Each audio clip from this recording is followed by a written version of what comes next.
Hi friends, ಎಲ್ಲರಿಗೂ ಪೂರ್ಣಿಮಾಸ್ ಕಿಚನ್ಗೆ ಸ್ವಾಗತ. ನಾನಿವತ್ತು ನಿಮಗೆಲ್ಲ ಮಸಾಲೆ ಪಡ್ಡು ಹೆಂಗೆ ಮಾಡೋದಂತ ಹೇಳ್ಕೊಡ್ತೇನೆ ಬರ್ರಿ. ಫಸ್ಟ್ ಈ ಮಸಾಲೆ ಪಡ್ಡುಗೆ ಏನೆಲ್ಲ ಇಂಗ್ರೀಡಿಯೆಂಟ್ಸ್ ಬೇಕಂತ ಹೇಳ್ತೇನೆ ನೋಡ್ರಿ. ನಾನಿಲ್ಲೇ ಸ್ಟೀಮ್ ರೈಸ್ ತೊಗೊಂಡಿನಿ 2 ಗ್ಲಾಸ್ನಷ್ಟು. ನೋಡ್ರಿ, ನಿಮ್ಮ ಮನೆಯಾಗ ಎಷ್ಟು ಜನ ಆದಿರಿ ಅದ್ರ ಬೇಸ್ ಮೇಲೆ ನೀವು ಕ್ವಾಂಟಿಟಿನ ಆ್ಯಡ್ ಮಾಡ್ಕೊರಿ.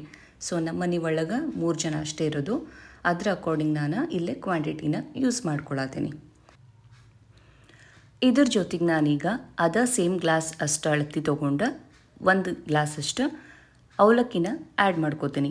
ನಾನು ಯೂಸ್ ಮಾಡಿರೋದು ಮೀಡಿಯಮ್ ಅವಲಕ್ಕಿ, ಬೇಕಿದ್ರೆ ನೀವು ಪೇಪರ್ ಅವಲಕ್ಕಿನೂ ಬೇಕಿದ್ರೆ ಆ್ಯಡ್ ಮಾಡ್ಕೋಬೋದು. ಇದ್ರ ಜೊತೆಗೆ ನಾನು ಸ್ವಲ್ಪ ಮೆಂತೆ ಕಾಳನ್ನು ಆ್ಯಡ್ ಮಾಡ್ಕೊಳತ್ತೀನಿ. ಜಾಸ್ತಿ ಆ್ಯಡ್ ಮಾಡ್ಕೊಳಕ್ಕೆ ಹೋಗ್ಬೇಡ್ರಿ, ಹಿಟ್ಟು ಭಾಳ ಕಹಿ ಆಗ್ತೈತಿ.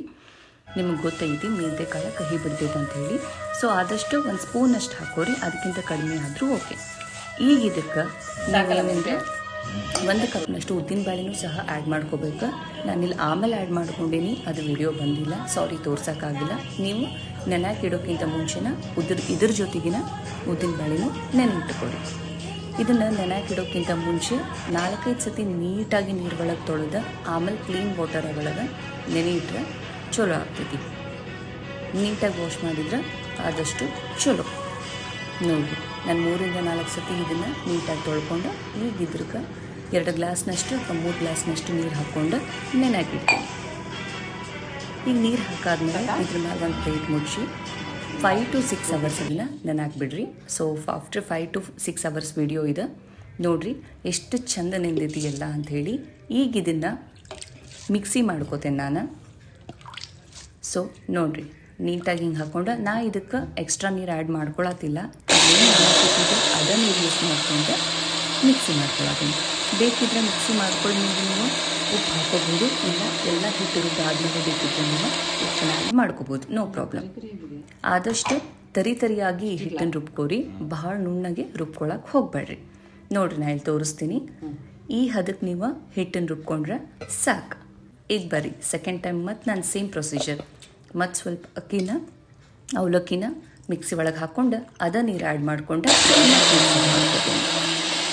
ಸೊ ಸೇಮ್ ಹದಕ್ಕೆ ಎಲ್ಲ ಹಿಟ್ಟನ್ನು ನೀವು ಮಿಕ್ಸರ್ ಮಾಡಿಕೊಂಡು ಒಂದು ಬೇರೆ ಬಾಂಡೆ ಒಳಗೆ ತೆಗೆದು ಅದ್ರ ಮೇಲೆ ಒಂದು ಪ್ಲೇಟ್ ಮುಚ್ಚಿ ಏನಿಲ್ಲ ಅಂದರೂ 7 to 8 ಅವರ್ಸ್ ಇದನ್ನು ನೆನೆಯಾಕ ಬಿಡ್ರಿ. ನೆನೆಯಾಕ ಅನ್ನೋದಿಲ್ಲ, ಆ್ಯಕ್ಚುಲಿ ಹಿಟ್ಟು ಹುಳಿ ಬರ್ಬೇಕಂದ್ರೆ ಹಿಟ್ಟು ಉಬ್ಬಿ ಬರ್ತೈತಿ. ಸೊ ನೋಡಾತಿರಲ್ಲ ಹಿಟ್ಟು ಎಷ್ಟು ಮಸ್ತ್ ಹುಳಿ ಬಿಟ್ಟು ಎಷ್ಟು ಚಂದ ಉಬ್ಬೈತೆ ಅಂತ ಹೇಳಿ. ಈ ರೀತಿ ನಿಮ್ದು ಹಿಟ್ಟು ಆದ್ರೆ ನೆಕ್ಸ್ಟ್ ಡೇ ಭಾಳ ರುಚಿ ಪಡ್ಡು ಬರ್ತಾವೆ. ಮೇನ್ ಇದಕ್ಕೆ ಹಿಟ್ಟು ಉಬ್ಬಬೇಕು. ಸೊ ಮಸಾಲೆಗೆ ನಾನಿಲ್ಲೇ ಈರುಳ್ಳಿ ತೊಗೊಂಡೇನಿ, ಹಸಿಮೆಣ್ಸಿನ್ಕಾಯಿ ತೊಗೊಂಡೇನಿ, ಕ್ಯಾರೆಟ್ ತೊಗೊಂಡೇನಿ, ಸಣ್ಣದಾಗಿ ತಿರುದಿರೋ ಸಬ್ಬಸ್ಗೆ ಸೊಪ್ಪು ತೊಗೊಂಡೇನಿ. ಈಗ ಇಷ್ಟು ಹಿಟ್ಟನ್ನು ನಾನು ಯೂಸ್ ಮಾಡತ್ತಿಲ್ಲ, ಸ್ವಲ್ಪ ಹಿಟ್ಟು ಬೇರೆ ಬೌಲಿಗೆ ಟ್ರಾನ್ಸ್ಫರ್ ಮಾಡಿಕೊಂಡು ಅದಕ್ಕೆ ನಾನು ಏನೆಲ್ಲ ತರಕಾರಿ ಹೆಚ್ಚಿಟ್ಕೊಂಡಿದ್ದೆ, ಮಸಾಲೆ ಎಸ್ಪೆಷಲಿ ಅದನ್ನು ನಾನು ಆ್ಯಡ್ ಮಾಡ್ಕೊಳತ್ತೀನಿ. ಬೇಕಿದ್ರೆ ನೀವು ಸಬ್ಬಸ್ಗೆ ಸೊಪ್ಪು ಬೇಡ ಅಂದ್ರೆ ಮೆಂತ್ಯ ಸೊಪ್ಪನ್ನು ಕೂಡ ಯೂಸ್ ಮಾಡ್ಕೋಬೋದು.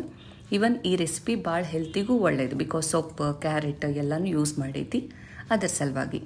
ಆಮೇಲೆ ಇನ್ನೊಂದು, ಈ ಕ್ಯಾರೆಟ್, ಈರುಳ್ಳಿ, ಹಸಿಮೆಣ್ಸಿನ್ಕಾಯಿ ಮತ್ತು ಸಬ್ಬಸ್ಗೆ ಬೇಕಿದ್ರೆ ನೀವು ಮುಂಚೆನೇ ಎಣ್ಣೆ ಒಳಗೆ ಫ್ರೈ ಮಾಡ್ಕೊಂಡು ಆಮೇಲಾದರೂ ಈ ಹಿಟ್ಟಿಗೆ ಮಿಕ್ಸ್ ಮಾಡ್ಕೋಬೋದು. ಇಲ್ಲಾಂದ್ರೆ ನೀವು ಹಸಿದನ್ನು ಮಿಕ್ಸ್ ಮಾಡ್ಕೋತೇನೆಂದ್ರೂ ನೋ ಪ್ರಾಬ್ಲಮ್. ಈಗ ಈ ತರಕಾರಿ ಎಲ್ಲನೂ ನಾನು ಹಿಟ್ಟಿಗೆ ಮಿಕ್ಸ್ ಮಾಡಿಕೊಂಡು ನೀಟಾಗಿ ಎಲ್ಲನೂ ಮಿಕ್ಸ್ ಮಾಡ್ಕೋತೇನೆ. ಆಮೇಲೆ ಇದಾದಮೇಲೆ ರುಚಿಗೆ ತಕ್ಕಷ್ಟು ಉಪ್ಪನ್ನು ಕೂಡ ನಾನಿಲ್ಲೇ ಆ್ಯಡ್ ಮಾಡ್ಕೋತೇನೆ. ಆದಷ್ಟು ನೀವು ತರಕಾರಿ ಜಾಸ್ತಿ ತೊಗೊಂಡ್ರೆ ಪಡ್ಡಿನ ಟೇಸ್ಟ್ ಭಾಳ ರುಚಿ ಇರ್ತೈತಿ. ಎಸ್ಪೆಷಲಿ ಸಬ್ಬಸ್ಗೆ ಸೊಪ್ಪನ್ನು ನೀವು ಆದಷ್ಟು ಸಣ್ಣದಾಗಿ ಕಟ್ ಮಾಡ್ಕೊರಿ, ಜಾಸ್ತಿ ಉದ್ದುದಕ್ಕೆ ಕಟ್ ಮಾಡ್ಕೊಳಕ್ಕೆ ಹೋಗಬೇಡ್ರಿ. ನೋಡ್ರಿ ಇಲ್ಲಿ ಎಲ್ಲ ಮಿಕ್ಸ್ ಮಾಡ್ಕೊಂಡು ಈಗ ಇದಕ್ಕೆ ನಾನು ಇದಕ್ಕೆ ಉಪ್ಪನ್ನು ಆ್ಯಡ್ ಮಾಡ್ಕೋತೇನೆ. ರುಚಿಗೆ ತಕ್ಕಷ್ಟು ಉಪ್ಪು ಹಾಕ್ಕೊಳ್ರಿ, ಜಾಸ್ತಿ ಹಾಕ್ಕೊಳಕ್ಕೆ ಹೋಗಬೇಡ್ರಿ. ಸೊ ನೋಡಾತಿರಲ್ಲ ಫ್ರೆಂಡ್ಸ್, ಎಷ್ಟು ಕಲರ್ಫುಲ್ಲಾಗಿ ಕಾಣತೈತೆ ಅಂತ ಹೇಳಿ. ನಿಮ್ಮ ಮನ್ಯಾಗ ಮಕ್ಕಳು ವೆಜಿಟೇಬಲ್ಸ್ ತಿನ್ನಕ್ಕೆ ಒಲ್ಲೆ ಅಂತಾರೆ, ಸೊಪ್ಪು ತಿನ್ನಕ್ಕೆ ಒಲ್ಲೆ ಅಂತಾರೆ. ಸೊ ನೀವು ಈ ಥರ ಪಡ್ಡು ಒಳಗೆ ಅಥವಾ ಇಡ್ಲಿ ಒಳಗೆ ಈ ಥರ ಎಲ್ಲ ಮಸಾಲ ಹಾಕಿದ್ರೆ ಭಾಳ ಟೇಸ್ಟ್ ಬರ್ತೈತಿ. ಹಂಗೆ ಹುಡುಗರು ಖುಷಿಯಿಂದ ತಿಂತಾರೆ. ಈಗ ನಾನಿಲ್ಲೇ ಪಡ್ಡಿನ ಹಂಚು ಬಿಸಿ ಮಾಡ್ಕೊಳಕ್ಕೆ ಇಟ್ಟೀನಿ. ಸೊ ಸ್ವಲ್ಪ ಬಿಸಿ ಆದಮೇಲೆ ಇದಕ್ಕೆ ನಾನು ಆಯಿಲನ್ನು ಅಪ್ಲೈ ಮಾಡ್ತೀನಿ. ಎಲ್ಲದಕ್ಕೂ ಆಯಿಲ್ ಅಪ್ಲೈ ಮಾಡಲಿಲ್ಲ ಅಂದ್ರೆ ಪಡ್ಡಿನ ಹಿಟ್ಟು ಹಾಕಾದ್ಮೇಲೆ ಅದು ಹಂಚಿಗೆ ಅಂಟ್ಕೊಳ್ಳೋ ಚಾನ್ಸಸ್ ಇರ್ತೈತಿ. ಸೊ ಆಯಿಲ್ ಅಪ್ಲೈ ಮಾಡಿರಿ, ಅಥವಾ ನೀವು ತುಪ್ಪನೂ ಬೇಕಿದ್ರೆ ಅಪ್ಲೈ ಮಾಡ್ಬೋದು. ನಾನು ಫಸ್ಟಿಗೆ ಇಲ್ಲೇ ನನ್ನ ಮಗಳು ಆ್ಯಕ್ಚುಲಿ ಲೇಟ್ ಆಗಿಬಿಟ್ಟಿತ್ತು ಸ್ಕೂಲಿಗೆ ಅಂತ ಹೇಳಿ ನಾನು ಯಾವುದೂ ಮಸಾಲೆ ಒಳಗಂದ್ರೆ ವೆಜಿಟೇಬಲ್ಸ್ ಯಾವುದೂ ಹಾಕಾದ್ರೆ ಹಂಗೆ ಮಾಡಿ ಕೊಟ್ಟಿದ್ದೆ. ನೋಡ್ತಿರ್ಬೋದು ಹಂಚಿಗೆಲ್ಲ ಹಿಟ್ಟು ಹತ್ತೈತಿ. ಸೊ ಒಳ್ಳೇದಾಯ್ತು, ಯಾಕಂದ್ರೆ ಫಸ್ಟ್ ಟೈಮ್ ಮಾಡಿದಾಗ ಲಘು ಏಳಂಗಿಲ್ಲ ಇಡ್ಲಿ ಆಗಲಿ ದೋಸೆ ಆಗಲಿ ಪಡ್ಡಾಗಲಿ. ಸೊ ಅಕ್ಕಿಗೆ ಮಾಡಿ ಕಳಿಸಾದ್ಮೇಲೆ ಮತ್ತು ಆಯಿಲ್ ಅಪ್ಲೈ ಮಾಡ್ಕೊಂಡ ನನಗೆ ನನ್ನ ಹಸ್ಬೆಂಡಿಗೆ ಅಂಥೇಳಿ ಎಲ್ಲ ತರಕಾರಿನ ಹೆಚ್ಚು ಹಾಕಿ ಇದನ್ನು ಮಾಡ್ಕೊಳತ್ತೆ. ಸೊ ನೋಡಿರಿ, ಎಲ್ಲ ಕಡೆ ನೀಟಾಗಿ ಆಯಿಲ್ ಅಪ್ಲೈ ಮಾಡಿ ಈ ಥರ ಹಿಟ್ಟು ಹಾಕಿ ಒಂದು 10ರಿಂದ 15 ನಿಮಿಷ ಲಿಟ್ಟು ಮುಚ್ಚಿಡ್ರಿ. ನೋಡಿರಿ, ಆಲ್ರೆಡಿ ಇದು ಬೆಂದೈತಿ ನಮ್ಮದು ಪಡ್ಡಿನ ಹಿಟ್ಟು. ಇದನ್ನೀಗ ಒಂದು ಕಡೆ ಟರ್ನ್ ಮಾಡ್ಕೊಂಡು ಇನ್ನೊಂದು ಕಡೆ ಹೊಳ್ಸ್ಕೊಂಡು ಬೇಕಿದ್ರೆ ಹಾಕೋಬೋದು, ಇಲ್ಲಾಂದ್ರೆ ಹಂಗನೂ ತೆಗೆದು ಒಂದು ಪ್ಲೇಟ್ ಒಳಗೆ ಹಾಕ್ಕೊಂಡು ನೀವು ತಿನ್ಬೋದು.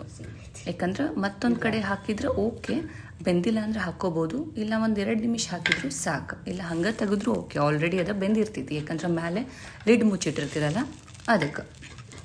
ನೋಡಿರಿ, ಎಲ್ಲ ಪಡ್ಡೂ ಹಿಂಗೆ ನೀಟಾಗಿ ಟರ್ನ್ ಮಾಡ್ಕೊಂಡು ಹಾಕ್ಕೊಳ್ರಿ. ನೋಡಿರಿ ಈ ಥರ. ಸೊ ಇನ್ನೊಂದು ಏನಂದ್ರೆ, ನೀವು ಪಡ್ಡು ನೆಕ್ಸ್ಟ್ ಡೇ ಅಂದರೆ ನಾಳೆ ಮಾಡ್ತೀನಂದ್ರೆ ಇವತ್ತು ಬೆಳಗ್ಗಿನ ಅಕ್ಕಿ, ಉದ್ದಿನಬೇಳೆ, ಮೆಂತೆ, ಅವಲಕ್ಕಿ ಅದೆಲ್ಲ ಹಾಕ್ಕೊಂಡು ನೆನೆ ಇಡಬೇಕಾಗ್ತೈತಿ. ನೈಟಿನ ಹಿಟ್ಟನ್ನು ರುಬ್ಕೊಂಡು ಇಟ್ಕೊಂಡು ರೆಡಿ ಮಾಡ್ಕೋಬೇಕಾಗ್ತೈತಿ.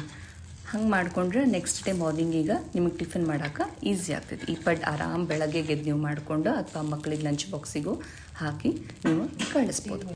ನೋಡಿರಿ, ಈಗ ನಾನು ಈ ಪಡ್ಡೆಲ್ಲ ನೀಟಾಗಿ ಬೆಂದೈತಿ, ತೆಗೆದು ಒಂದು ಪ್ಲೇಟಿಗೆ ಹಾಕ್ಕೊಳ್ತೀನಿ ಎಲ್ಲ ಪಡ್ಡನ್ನು.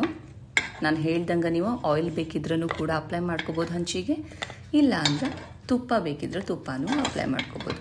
ತುಪ್ಪ ಅಪ್ಲೈ ಮಾಡಿಕೊಂಡ್ರೆ ಇನ್ನೂ ಪಡ್ಡು ಟೇಸ್ಟ್ ಮಸ್ತ್ ಬರ್ತೈತಿ. ಸೊ ನೋಡಿರಿ, 12 ಪಡ್ಡಿಗೆ ಹಾಕಿದ್ದೆ, 12 ಪಡ್ಡು ರೆಡಿ ಆಗೈತಿ. ನೀವು ನೋಡ್ಬೋದು ಇಷ್ಟು ಮಸ್ತ್ ಬಂದಾವ ಅಂಥೇಳಿ ಪಡ್ಡು. ನೋಡಿರಿ, ಗರಿ ಗರಿಯಾಗಿ ಬಂದಾವ. ಈ ಥರ ನೀವು ಮಕ್ಳಿಗೆ ಮಾಡಿಕೊಟ್ರೆ ಖುಷಿಯಾಗಿ ಅವರು ತಿಂತಾರೆ, ನೀವು ಆರಾಮಾಗಿ ತಿನ್ಬೋದು. ನೋಡಿದ್ರಲ್ಲ ಈಸಿಯಾಗಿ ಹೆಂಗೆ ಮಸಾಲೆ ಪಡ್ಡು ಮಾಡೋದಂತ ಹೇಳಿ. Thank you.